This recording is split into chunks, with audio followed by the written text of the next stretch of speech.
नमस्कार प्यारे साथियों। देखिए आज अपने पीटीटी एग्ज़ाम हुआ है और पीटीटी एग्ज़ाम में जीके के जो 50 महत्वपूर्ण प्रश्न पूछे गए हैं वो आंसर की इस वीडियो में देखने वाले हैं। बिल्कुल सटीक आंसर की देखेंगे। 50 प्रश्न इस वीडियो में देखेंगे जो अपने जीके से संबंधित थे। हो सकता है एक या दो क्वेश्चन में आपके डाउट हो तो वो आप कमेंट करके ज़रूर बता देना, लेकिन मेरे हिसाब से मैंने सारे के सारे क्वेश्चन एकदम सही बताने के प्रयास किए हैं।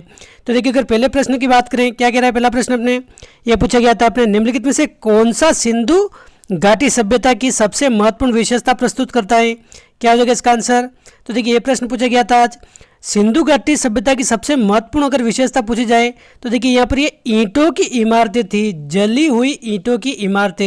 ये अपने बीपीएससी एग्जाम में पूछा गया है अपने बिहार में, तो आप ध्यान रखें जली हुई ईंटों की इमारतें ये अपने सबसे महत्वपूर्ण विशेषताएं सिंधु घाटी सभ्यता की, और सबसे सटीक आंसर ये आंसर एकदम सही है, इसमें कोई डाउट नहीं है।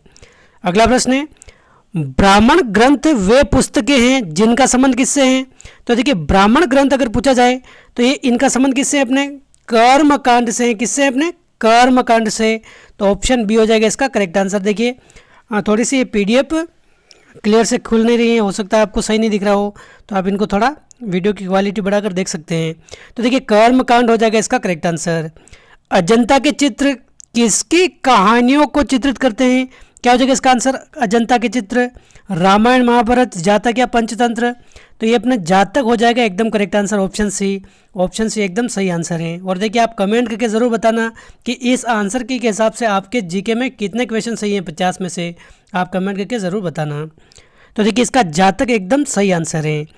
स्वतंत्रता सेनानी सूरजमल बसानिया कहाँ के निवासी थे? क्या हो जाएगा इसका आंसर? देखिए बहुत सारे इसका आंसर बीकानेर बता रहे हैं, लेकिन ये गलत है। इसका आंसर एकदम अपने बांसवाड़ा होगा। सूरजमल बसानिया इनका जन्म अपने बांसवाड़ा में हुआ था और मुख्य रूप से इन्होंने गुजरात में काम किया था, गुजरात में।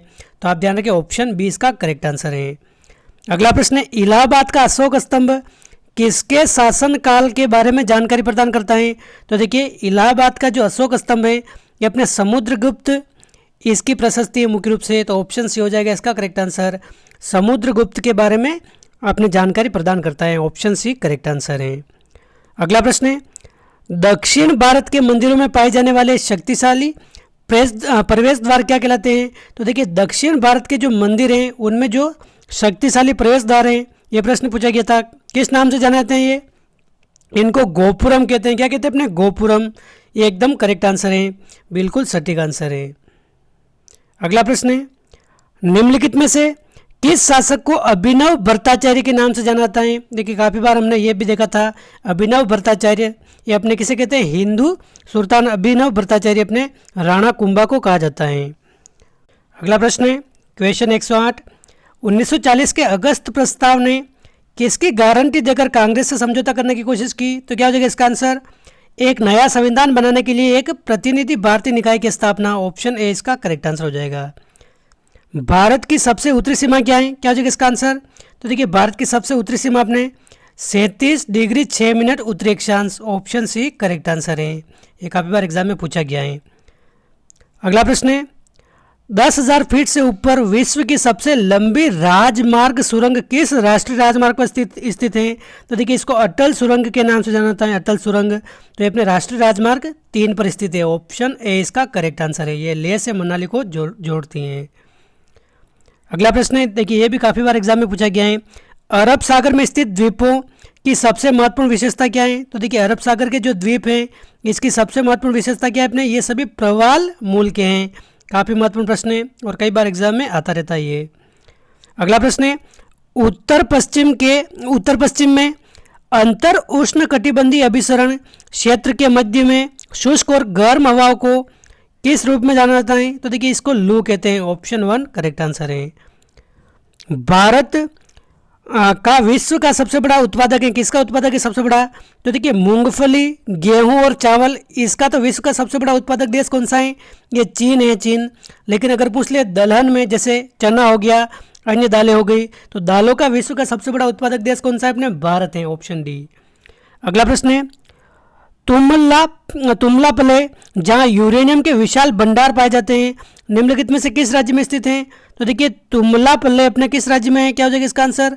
ये अपने आंध्र प्रदेश में है। कहाँ? अपने आंध्र प्रदेश में। ऑप्शन डी करेक्ट आंसर हो जाएगा, आंध्र प्रदेश।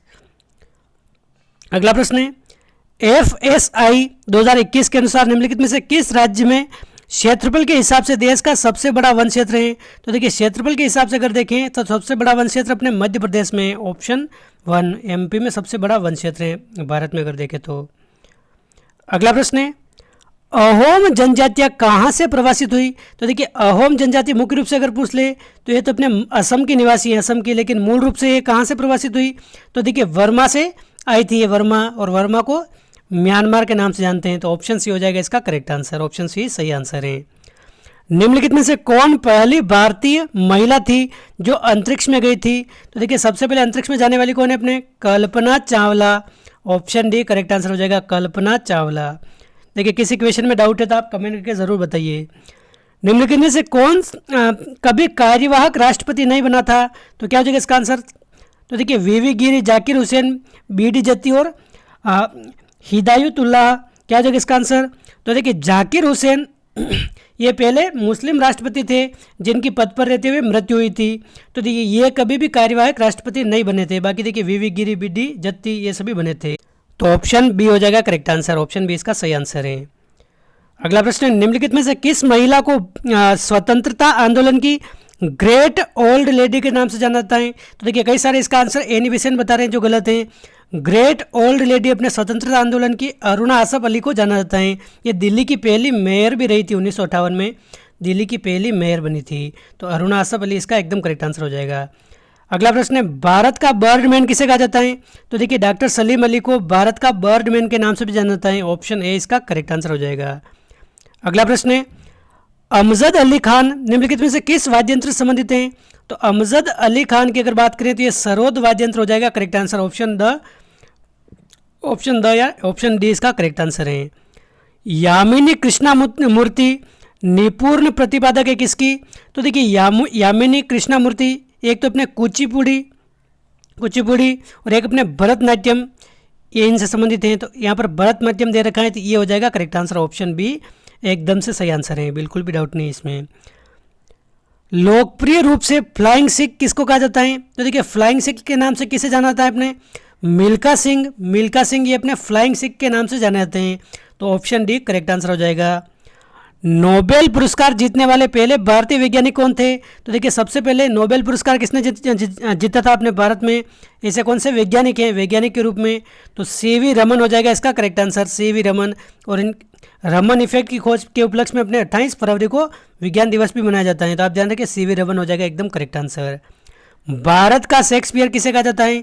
देखिए PTT के हमने कई सारे वीडियो देखे थे पहले, इस साल तो हमने कम देखे लेकिन पहले हमने बहुत देखे थे पिछले साल, तो इसमें हमने अधिकांश प्रश्नों की बात कर रखी हैं। तो देखिए भारत का शेक्सपियर अपने किसे कहते हैं? महाकवि कालिदास को कहा जाता है, महाकवि कालिदास को। अगला प्रश्न है, क्योटो प्रोटोकॉल का अपने प्राथमिक एजेंडा क्या था? तो देखिए क्योटो प्रोटोकॉल इसका सबसे प्राथमिक एजेंडा क्या है? अपने ग्रीन हाउस गैसों के मानव जनित स्रोतों को नियंत्रित करे। जो अपने ग्रीन हाउस अगर फैला रहे हैं कोई गैसें तो उसको मानव जनित जो स्रोत है उसको नियंत्रित करना, ऑप्शन ये प्रमुख एजेंडा था। अगला प्रश्न है, नमामि गंगे परियोजना के मुख्य स्तंभ कौन से हैं? तो देखिए नमामि गंगे परियोजना के मुख्य स्तंभ कौन कौन से? मल उपचार आधारभूत संरचना, रिवर फ्रंट विकास, रिवर सतह सफाई, ये सभी हो जाएगा करेक्ट आंसर, ऑप्शन डी इसका सही आंसर है, ऑप्शन डी एकदम करेक्ट आंसर है। अगला प्रश्न है, रामसर संरक्षण क्या है? ये आप सभी को पता होगा, रामसर संरक्षण स्थल क्या है? तो ये अपने आर्द्र भूमि से संबंधित हैं। ये आर्द्र भूमि के संरक्षण और विवेकपूर्ण उपयोग के बारे में है। तो ऑप्शन ए इसका करेक्ट आंसर हो जाएगा, ऑप्शन ए इसका एकदम सही आंसर है। निम्नलिखित में से कौन सा अधिनियम भूमि और अन्य संसाधनों पर जंगल में रहने वाले समुदायों के अधिकारों से संबंधित है? क्या हो जाएगा इसका आंसर? तो देखिए एकदम सटीक और सही आंसर क्या है इसका? वन अधिकार अधिनियम जो अपने 2006 में आया था, इसको FRA के नाम से जानते हैं। तो एकदम करेक्ट आंसर है ये, ऑप्शन बी इसका एकदम सही आंसर है। अगला प्रश्न है, ओजोन परत की रक्षा के लिए निम्नलिखित में से कौन सा सम्मेलन हुआ है? तो देखिए ओजोन परत की सुरक्षा के लिए अपने 1985 में वियना सम्मेलन हुआ था, ऑप्शन सी हो जाएगा इसका करेक्ट आंसर, 1985 में वियना सम्मेलन। अगला प्रश्न है, इनमें से किस गैस को सरकार द्वारा प्रदूषण निवारण और नियंत्रण अधिनियम द्वारा निश्चित सीमा से अधिक जारी करने की अनुमति नहीं है? क्या है अपने sulphur dioxide, carbon dioxide, nitrogen है, इनमें से कोई नहीं। तो देखिए कार्बन मोनोऑक्साइड और सल्फर डाइऑक्साइड, इनकी अनुमति नहीं है निश्चित सीमा से अधिक जारी करने की। ऑप्शन ए इसका सटीक आंसर है। अगला प्रश्न है, जलवायु परिवर्तनों का वनों पर क्या प्रभाव पड़ रहा है? क्या हो जाएगा इसका आंसर जलवायु परिवर्तन से? तो देखिए इसका एकदम सटीक आंसर क्या हो जाएगा, बाकी ऑप्शन भी आप ढंग से पढ़ सकते हैं, मैं सीधा आंसर बता रहा हूँ ताकि आपका भी समय खराब नहीं हो और जल्दी से आप मिलान कर लें। जंगल की आग और कीट के प्रकोप में वृद्धि हो रही है, अपने ऑप्शन डी इसका करेक्ट आंसर हो जाएगा, ये विपरीत प्रभाव पड़ रहा है। अगला प्रश्न है, अम्लीय वर्षा स्मारक के संगमरमर को संचारित करती हैं, इस घटना को क्या कहा जाता है? तो देखिए अम्लीय वर्षा, जैसे ताजमहल का कलर क्या हो गया अपने, ये सफ़ेद संगमरमर का बना हुआ था, लेकिन अम्लीय वर्षा से क्या हो गया अपने एकदम से पीला हो गया है, तो इसको अपने संगमरमर का कैंसर कहा जाता है, संगमरमर कैंसर। तो ऑप्शन सी इसका करेक्ट आंसर हो जाएगा। अगला प्रश्न है, निम्नलिखित में से कौन सा यूनेस्को सूची के अनुसार एक विरासत स्थल नहीं है? तो देखिए राजस्थान के विरासत स्थल देखें तो अपने 5 तो दूर गए हैं, चीकू, गाजर, आम, ये हमने ट्रिक देखी थी कई बार, चीकू, गाजर, आम, और एक अपने केवलादेव राष्ट्रीय उद्यान है, जयपुर शहर का परकोटा है, जंतर मंतर है, लेकिन देखिए बीकानेर किला नहीं है इसमें, चित्तौड़गढ़ किला है, कुंभलगढ़ किला है, लेकिन बीकानेर किला इसमें नहीं है। तो देखिए आप ध्यान रखें, ऑप्शन डी हो जाएगा इसका करेक्ट आंसर। चीकू, गाजर, आम में जैसे चित्तौड़गढ़, कू का मतलब कुंभलगढ़, गा का मतलब क्या हो जाएगा, गागरोन हो जाएगा, ज का जैसलमेर हो जाएगा, आ का आमेर हो जाएगा, ये अपने विश्व विरासत सूची में शामिल हैं। बीकानेर का किला नहीं होगा इसमें, ऑप्शन डी इसका करेक्ट आंसर है। राजस्थान का राज्य नृत्य कौन सा है? तो नृत्य कौन सा है अपने, घूमर हो जाएगा, ऑप्शन बी करेक्ट आंसर है। राजस्थान की किस कला को सोने का उपयोग कर कांच पर सूक्ष्म चित्रकारी कहते हैं? क्या हो जाएगा इसका आंसर? तो देखिए थेवा कला हो जाएगा इसका करेक्ट आंसर। राजस्थान की थेवा कला सोने का उपयोग कर कांच पर एक सूक्ष्म चित्रकारी करती है, ऑप्शन बी इसका करेक्ट आंसर है। और थेवा कला कहाँ की प्रसिद्ध है अपने, प्रतापगढ़ की प्रसिद्ध है, प्रतापगढ़ आप सभी को पता होगा।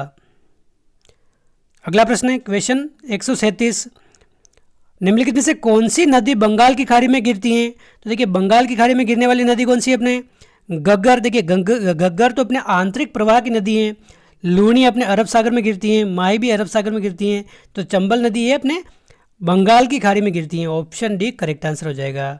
अगला प्रश्न है प्राग ऐतिहासिक स्थल कालीबंगन राजस्थान के किस जिले में स्थित है? तो देखिए कालीबंगन, जिसको कालीबंगा भी कहते हैं, अपने गग्गर नदी के किनारे हनुमानगढ़ में स्थित हैं, तो ऑप्शन डी हो जाएगा इसका करेक्ट आंसर।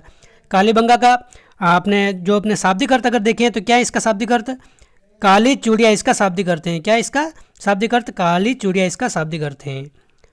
अगला प्रश्न है राजस्थान पर्यटन की टैगलाइन क्या है?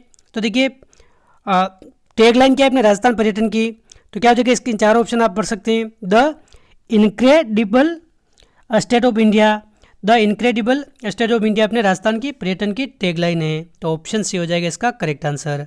और पधारो हमारे देश ये भी है, पधारो हमारे देश। अगला प्रश्न है खातौली के युद्ध में राणा सांगा ने किसे हराया था? तो देखिए खातौली का युद्ध अपने 1517 में लड़ा गया था राणा सांगा और इब्राहिम लोदी के मध्य, तो ऑप्शन ए इसका करेक्ट आंसर हो जाएगा। अगला प्रश्न है तेजाजी मेला हर साल राजस्थान में निम्नलिखित में से किस स्थान पर आयोजित होता है? तो देखिए तेजाजी मेला की अगर बात करें तो परबतसर में लगता है अपने भाद्रपद शुक्ल दशमी के दिन, यानी कि तेजा दशमी के दिन, भाद्रपद शुक्ल दशमी के दिन, तो ऑप्शन डी इसका करेक्ट आंसर हो जाएगा। अगला प्रश्न है राजस्थान भारत का ऐसा राज्य बन गया है जिसने बड़े पैमाने पर संचयी और प्रतिष्ठानों के गीगावाट को पार, सौर प्रतिष्ठानों के कितने गीगावाट को पार कर दिया है अपने राजस्थान ने? तो देखिए 10 गीगावाट को पार कर दिया है, और ये भारत का पहला राज्य बन गया है ऐसा करने के लिए, तो ऑप्शन बी इसका करेक्ट आंसर हो जाएगा। ऑप्शन बी इसका करेक्ट आंसर है। अगला प्रश्न है स्पोर्ट्स फॉर ऑल यानी कि SFA स्पोर्टिंग सर्विसेज किस इवेंट के पावर्ड बाय स्पॉन्सर के रूप में शामिल हुई है? तो देखिए स्पोर्ट्स फॉर ऑल ये अपने किस इवेंट के अपने स्पॉन्सर के रूप में शामिल हुए हैं? क्या हो जाएगा इसका आंसर, खेलो इंडिया यूथ गेम, खेलो इंडिया यूथ गेम, तो ऑप्शन बी इसका करेक्ट आंसर हो जाएगा, खेलो इंडिया यूथ गेम। अगला प्रश्न है वयम रक्षामः यानी कि हम रक्षा करते हैं, ये किस सशस्त्र बल का आदर्श वाक्य है? क्या हो जाएगा इसका आंसर? तो देखिए वयम रक्षामः, यानी कि हम रक्षा करते हैं, ये अपने भारतीय तटरक्षक बल का आदर्श वाक्य है। ऑप्शन ए इसका करेक्ट आंसर हो जाएगा। अगला प्रश्न है, राजस्थान सरकार की किस योजना के तहत महिलाओं को बेहतर स्वास्थ्य प्रबंधन के लिए महिलाओं को और किशोरियों को हर महीने 12 सैनिटरी नैपकिन मुफ्त में दिए जाते हैं?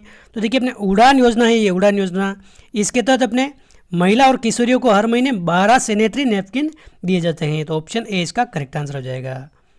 अगला प्रश्न है, निम्नलिखित में से किस शहर में आयुष मंत्रालय ने विश्व होम्योपैथी दिवस पर वैज्ञानिक सम्मेलन आयोजित किया था? तो देखिए अपने 10 अप्रैल के दिन अपने विश्व होम्योपैथी दिवस के दिन अपने आयुष मंत्रालय ने नई दिल्ली में अपने क्या किया था? वैज्ञानिक सम्मेलन आयोजित किया था। तो ऑप्शन बी इसका करेक्ट आंसर हो जाएगा। अगला प्रश्न है, 27 फरवरी को प्रधानमंत्री नरेंद्र मोदी ने किस हवाई अड्डे का उद्घाटन किया था कर्नाटक में? तो देखिए कर्नाटक में किस हवाई अड्डे का उद्घाटन किया था 27 फरवरी के दिन? तो शिवमोग्गा हवाई अड्डा हो जाएगा इसका correct answer. Option D correct answer हो जाएगा। क्वेश्चन 148 है, किस देश को टैक्स हेवन के रूप में जाना जाता है जिसने पहली बार फेडरल कॉरपोरेट टैक्स प्रस्तावित किया है? तो देखिए टैक्स हेवन के रूप में अपने किसे जाना जाता है जिसने पहली बार फेडरल कॉरपोरेट टैक्स प्रस्तावित किया है? संयुक्त अरब अमीरात हो जाएगा। ऑप्शन सी इसका करेक्ट आंसर हो जाएगा। क्वेश्चन 149 है, कौन सा शहर 2023 में 5वें आसियान भारत व्यापार शिखर सम्मेलन का मेजबान है? तो क्या हो जाएगा इसका आंसर? तो देखिए 2023 में अगर बात करें तो 5वें आसियान भारत व्यापार शिखर सम्मेलन का मेजबान अपने कौन सा देश है अपने? तो कुआलालंपुर। ऑप्शन बी हो जाएगा इसका करेक्ट आंसर, कुआलालंपुर ये देश मेजबानी कर रहे हैं। क्वेश्चन 150 है, TLMAL भारत के टाटा समूह और किस देश के समकक्ष के बीच एक संयुक्त उद्यम है? तो क्या हो जाएगा इसका आंसर? तो देखिए मेरे हिसाब से इसका आंसर फ्रांस होना चाहिए। इसमें मैं एक तरह से कंफर्म नहीं हूँ, फिर भी इसका आंसर फ्रांस होना चाहिए। आप भी इसका एकदम करेक्ट आंसर कमेंट करके बता सकते हैं। बाकी सभी मैंने लगभग सही बताए हैं। तो देखिए ये आंसर आप कमेंट करके फटाफट से बता दीजिए अगर आपको एग्जैक्ट पता है तो। और देखिए 50 में से आपको कितने क्वेश्चन एकदम करेक्ट आ रहे थे आप कमेंट करके बताइए। इसका आंसर मेरे हिसाब से फ्रांस होना चाहिए। और फिर भी आपको कंफर्म पता है तो आप कमेंट करके बता दीजिए।